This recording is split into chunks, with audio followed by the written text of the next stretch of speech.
Fallout 4 has taken power armor to the next level. Instead of it being an endgame item like Fallout 3, it's much more readily available to use and to customize. Sure, you only need one suit to get things going, but for all the players who like to collect everything, then we've got you covered with pretty much every power armor location in the game. Let's start off with what is probably the first set of power armor you will encounter in the game. On the roof of the Museum of Freedom is a suit just waiting to be grabbed. This is like the first mission in the game, so you won't miss it. Just west of the USAF satellite station Olivia is a suit out in the open next to a downed vertibird. This one's a quick walk from Sanctuary. On a barge north of Nahant Sheriff Department is a suit of armor locked up in a shipping container. Make sure you have access to advanced lockpicking to open this one up. On the way into Fort Strong, just north, is a power armor suit in a security checkpoint building. Depending on how you look at things, there are 2 to 4 armors at the Adam Cat's garage. 2 are empty and 2 of them are occupied. There's one in their garage, but there's one out back with a fancy paint job. If you haven't spoke with them yet, taking either of these is stealing. I suggest becoming their friends first. Inside Cave, way south, is a raider set of armor that's been abandoned. No one is here to stop you from an easy set of armor.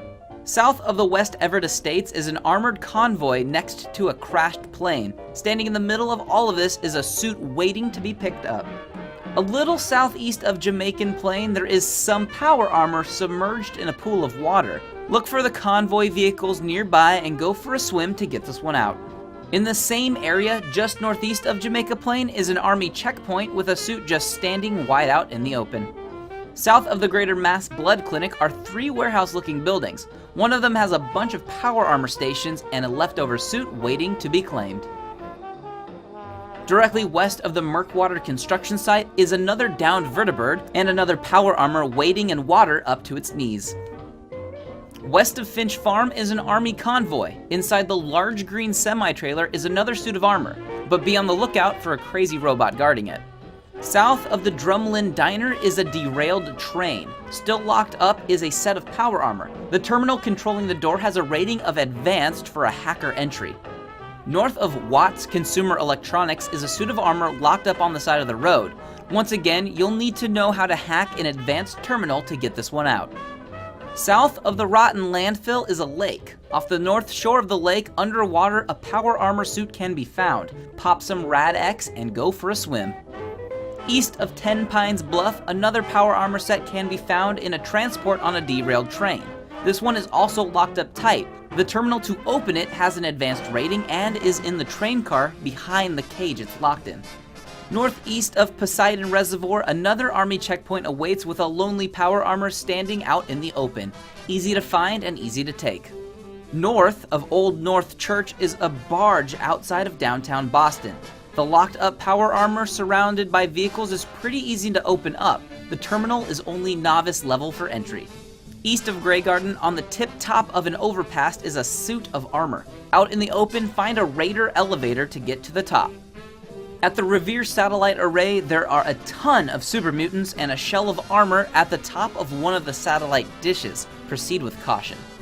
At the South Boston Military Checkpoint, around the corner of the building is locked up power armor. This one can be unlocked via the terminals outside, but you'll need to hack it with an expert rating to do so. Look for Custom House Tower. At the top there are 2 angry robots that will try to kill you, and 2 buttons that when pressed will open the door to another power armor suit.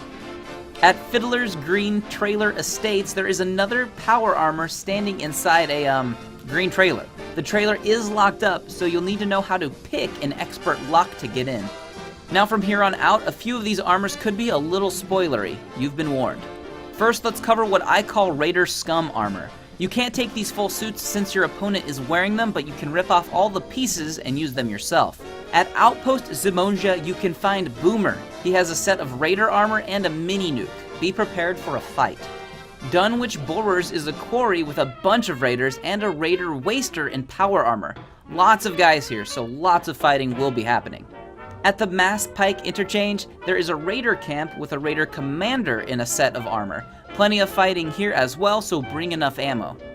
The city of Lexington has plenty of raiders and a raider scum in some armor. If you want to fight this one, pray they don't pull out the mini nuke like they did on me. At the Federal Ration stockpile, there is actually an empty suit of T-45. If you're sneaky enough, you can steal it, but if you're seen, a raider will jump in it and you'll have a fight on your hands. At Revere Beach Station, there is a Raider Scaver, willing to fight you with other Raider buddies. Again, this Raider will sometimes get out the mini nukes and the missiles. At the Quincy Police Station, there is a lady in power armor named Tessa. She's a big fan of melee combat. This town is also crawling with bad guys, so use caution. On the other side of Quincy Ruins, there's more bad guys, including Clint, who looks like the lost cowboy of Boston.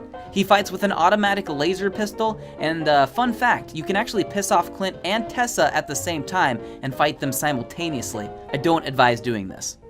At the Roadside Pines Motel, another Raider Scaver can be found hanging out with some buddies. Show them who's boss. These last four are probably the most spoilery ones. The first is inside Good Neighborhood.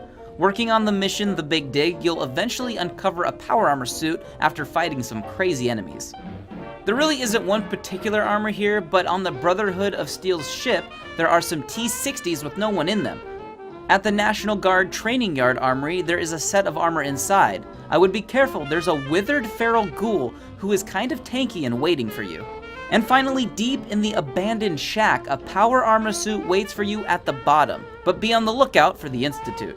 That's pretty much every power armor in the game. I more than likely missed one or two Raider scums out there somewhere, so leave us a comment down below if you find them so other Wanderers will have their shot at taking their armor.